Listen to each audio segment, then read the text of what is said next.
என்ன குறைந்த ஆயுள் கொடுக்கப்பட்ட சமுதாயம் நாம். 60க்கும் 70க்கும் மத்தியில தான் நம்முடைய ஆயுள். முன்னால் உள்ள சமூகம் எல்லாம் 1000 வருஷம் வாழ்ந்திருக்கிறாங்க. 1000 வருஷம் வாழ்ந்திருக்கிறாங்க. நூஹ் அலைஹிஸ்ஸலாமுடைய காலத்துல எல்லாம் ஒரு தாய் வந்து சொன்னாங்க இல்லையா, நூஹ் அலைஹிஸ்ஸலாம்ட்ட என் பையன் சின்ன வயசுல இறந்துட்டான், என் புள்ள இறந்துட்டான்னு சொன்னாங்களாம். நூஹ் அலைஹிஸ்ஸலாம்ட்ட போய் சொன்னாங்க. அப்படியா, சின்ன வயசுல போயிட்டாங்களான்னு சொல்லி அதற்கு நூஹ் அலைஹிஸ்ஸலாம் போய் உடல் நலம் விசாரிக்க போனாங்களாம், அந்த துக்க விசாரிக்க போனாங்களாம். எத்தனை வயசுல இறந்துட்டான்னு கேட்டாங்களாம். 110 வயசு தான் ஆச்சுன்னு சொன்னாங்களாம். ஏன்னா 1000 வருஷம் வாழ்றவங்களுக்கு 110ங்கிற சின்ன வயசுதான்.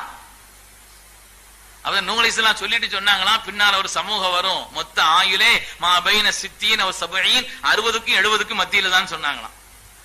60க்கு வெறும் 60 வருஷமா, வெறும் 70 வருஷமான்னு கேட்டாங்களாம். வெறும் 60 வருஷம், 70 வருஷம். ஆனால் பெருமக்களே, அல்லாஹ் நமக்கு வைத்திருக்கக்கூடிய கூலி இருக்குதே, அந்த நபிமார்களுடைய உம்மத்துமார்களும் பெற்றிருக்காத கூலி அல்லாஹ் இந்த குறைந்த ஆயுள நமக்கு தந்திருக்கிறார். ஒரு லைலத்துல் கதரை ஒருவர் பெற்றுவிட்டால் ஒரு தலைமுறை செய்த பாக்கியத்தை அவர் பெற்றுவிட்டார். ஒரு லைலத்துல் கதரை ஒரு மனிதர் பெற்றுவிட்டார் என்று சொன்னால் ஒரு தலைமுறை, கிட்டத்தட்ட 25 வருடங்களுக்கு மேலாக இரவும் பகலும் நல்ல அமல்கள் செய்த மகத்தான ஒரு பாக்கியத்தை இவர் பெற்றுவிட்டார் என்று சொல்லும் பொழுது அது எவ்வளவு உன்னதமான பாக்கியம்ங்கிறத நாம நினைச்சு பார்க்க. அதனால புனிதமான சங்கையான லைலத்துல் கதரை அடைவதற்காக இரவு காலங்களிலே இபாதத்திலே நம்முடைய கவனத்தை செலுத்த வேண்டும். உயர்ந்த எல்லா பண்புகளையும் நம்மிடத்தில் வளர்த்துக் கொள்ள வேண்டும். அல்லாஹுவினால் கடமையாக்கப்பட்ட மார்க்கத்தினுடைய கடமைகளை, ஐங்கால தொழுகையை நியமமாக தொழுது கொள்ள வேண்டும். பெண்களை பொறுத்தவரையில போன 2 வாரத்துக்கு முன்னால ஒரு ஆள் வந்து கைபிடிச்சு அழுது சொன்னார், அசத்து அவர் சொன்னார், எத்தனையோ நான் தடவை வீட்டுல சொல்லி பார்த்தேன் அசத்து, ஆனா எங்க வீட்டுல அவங்க தொழுகாம இருந்தாங்க, பயானுக்கு வந்துட்டு வந்தாங்க, நான் ஒண்ணுமே சொல்லல, தொழுக ஆரம்பிச்சுட்டாங்கன்னு சொன்னாங்க. இது வந்து ஒரு நம்ம பெருமைக்காண்டி சொல்ல நினைச்சுக்கிறாதீங்க. அதாவது பெண்கள்கிட்ட இந்த குணம் ரொம்ப இருக்குது. அவங்கள்ட்ட லேசாதான் சொல்லணும், தூண்டணும். லேசா சொல்லியாச்சுன்னா போதும், பெண்கள்கிட்ட ஏற்படக்கூடிய மாற்றம்ங்கிறது அவ்வளவு உயர்வானதுங்கிறத பார்க்க அல்லாஹ் தஆலா அப்படிப்பட்ட உள்ளத்தையும் அப்படிப்பட்ட வலிமையையும் இந்த பெண்களிடத்துல தந்திருக்கிறான். தாய்மார்களே, உங்களின் காரணத்தினால் தான் நாங்கள் வாழ்கிறோம். அதனால நீங்கள் இறையச்சம் உள்ளவர்களாக வாழ்ந்தால், நீங்கள் பேணுதுள்ளவர்களாக இருந்தால், நீங்கள் பக்திமான்களாக இருந்தால், நீங்கள் தொழுகையாளிகளாக இருந்தால், நீங்கள் உயர்ந்த தான தர்மம் செய்யக்கூடிய பண்புள்ளவர்களாக இருந்தால் மற்றவர்களுக்கெல்லாம் அந்த குணம் ஏற்பட்டு.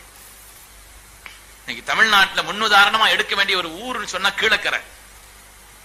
கீழக்கரை இன்னைக்கு செழிப்பா இருக்குதுன்னு சொன்னா பெருமக்களே, அந்த மக்கள் உலகமெல்லாம் இருக்கிறார்கள். அந்த ஊர் மக்கள் செழிப்பாவும் இருக்கிறாங்க. அந்த ஊர் ஆண்கள் யார்த்தையும் நீங்க கேட்டு பாருங்க,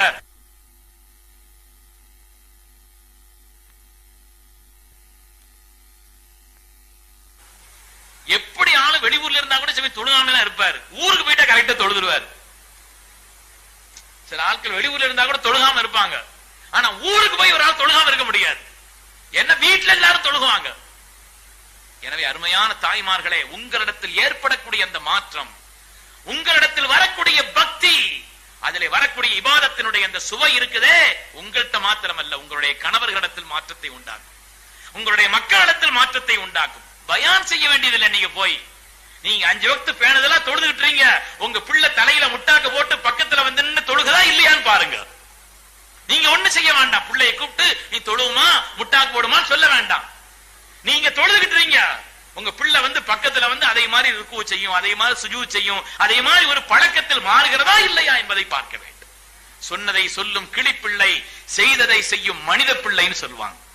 மனிதர்கள் செய்யறதை பார்த்து செய்யறவங்க தான். அதனால் அருமையான தாய்மார்களே, அல்லாஹ் உங்களுக்கு எல்லா பாக்கியத்தையும் கொடுக்கணும். உளமான துவா செய்யணும். நம்ம ஊருக்கே மங்கை நகர்னு ஒரு பேர் இருக்குது. மேலப்பாளையத்துக்கு அசல் பேர் என்னன்னு கேட்டா மங்கை நகர் தான். மங்கைன்னா பொம்பளைன்னு அர்த்தம், பெண்கள் நகர் இது. அசல்ல பெண்கள் நகர் இது. அதனால நீங்கள் எல்லா நிலையிலும் பக்தி உள்ளவர்களாக, இறையச்சம் உள்ளவர்களாக, இபாதத் உள்ளவர்களாக, நல்ல குணம் உள்ளவர்களாக, பிறருக்கு தானம் செய்யக்கூடிய பண்புள்ளவர்களாக, எல்லா விதமான உயர்ந்த பண்பாடுகளையும் எடுத்துக்கொள்ளக்கூடியவர்களாக நீங்கள் இருந்தீர்கள் என்று சொன்னால் எல்லா கயிறையும் அல்லாஹ் தேடி கொண்டு வந்து சேர்த்து வச்சிருவான். அதனால ஆண்களிடத்தில் வரக்கூடிய உயர்வுகளுக்கும் காரணம் நீங்கள் தான் என்ற காரணத்தினாலே அசலான உங்களுடைய நிலையை நம்மள்ட்ட வந்து ஐங்கால தொழுகை இருக்கக்கூடிய பேணுதலான பெருமக்கள் இருப்பாங்க, சீதேவிகள் எத்தனையோ தாய்மார்கள் இருக்கிறாங்க. அவங்க என்ன செய்யணும்னு சொன்னா தஹஜ்ஜுடைய தொழுகையிலையும் கவனம் வைக்கணும். யார் தஹஜ்ஜுடைய தொழுகையிலையும் கவனம் வச்சிருக்கிறாங்க, அவங்க இன்னும் அதிகமா குர்ஆன் ஓதுற தன்மையை உண்டாக்கிக்கிறணும். சில பெண்கள் ரமதான்ல மட்டும் தொழுகக்கூடிய ஒரு நிலையில இருப்பாங்க, இன்னும் அந்த குணத்தை மாத்திரணும். இனிமா அந்த விஷயம் முன்னேற்றமாகணும். ஒரு நாளைக்கு ஒரு நாள் பணம் கூடுதலா வரணும்னு ஆசைப்படுறோமா இல்லையா? பொருளாதாரம் அப்படி இருந்துச்சு, இன்னைக்கு கொஞ்சம் வேற ஏதாவது பொருளாதாரத்தினுடைய வழிகளை உயர்வு தேடுறதுக்கு எவ்வளவு முயற்சி பண்றோம். என்ன பணத்தினுடைய அருமை கண் முன்னால தெரியுது. பணத்தினுடைய அருமை என்பது கண் முன்னால் தெரிகிறது, அதற்கு அவ்வளவு முயற்சி பண்றோம். அமல்களுடைய அருமைங்கிறது இங்க தெரியாது, அது ஆகிரத்துல தெரியும். அங்கேதான் தெரியும். அது மன் அமில சாலிஹம் மின் ذكرٍ أو أنثى وهو مؤمن, அல்லாஹ் குர்ஆன்ல சொல்றான்.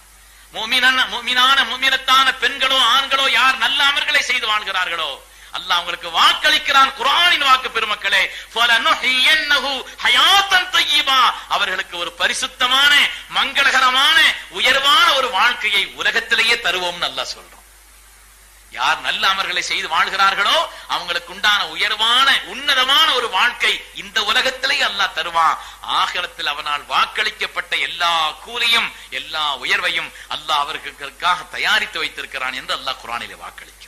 அதனால் அருமையான தாய்மார்களே, சீதேவிகளே, உங்களிடத்திலே கெஞ்சி கேட்டுக்கொள்கிறோம், அல்லாஹ்வுடைய பயபக்தியை அசலாக வைத்து வாழ்க்கையை அமைத்துக் கொள்ளுங்கள். இபாதத்தை, அதனுடைய இன்பத்தை, தொழுகையை, நல்ல பண்புகளை, உயர்ந்த குணங்களை, அப்படிப்பட்ட எல்லா நிலைகளையும் உங்களிடத்தில் ஏற்படுத்திக் கொள்ள வேண்டும் என்று தீனின் பேராலே கேட்டுக்கொள்கிறேன்.